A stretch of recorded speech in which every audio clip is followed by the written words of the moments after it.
Just cutting in quickly to show you one thing which I forgot to show.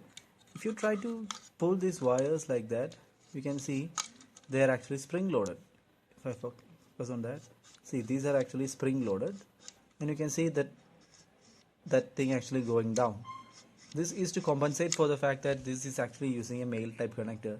So when this goes inside here, that that connector inside of the trimmer will actually push on those things, and it can actually sit inside here properly.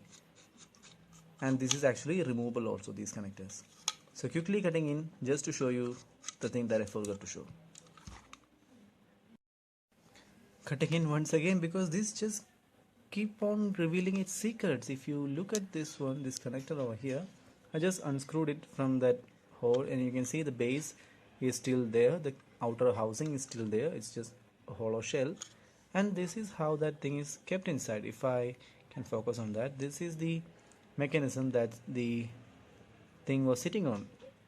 See, this is actually just those two nails. I think these are kind of nails without the pointy bits on the other side, and it is actually sitting on the spring. So when you're pushing on it, it comes like that, and I think the solder blob is what prevents it from going out that way. So when you're inserting it in here, what's happening is, when you're inserting inside, this is what's happening, that so that the spring gives it enough force to hold it in there and to give a proper connection.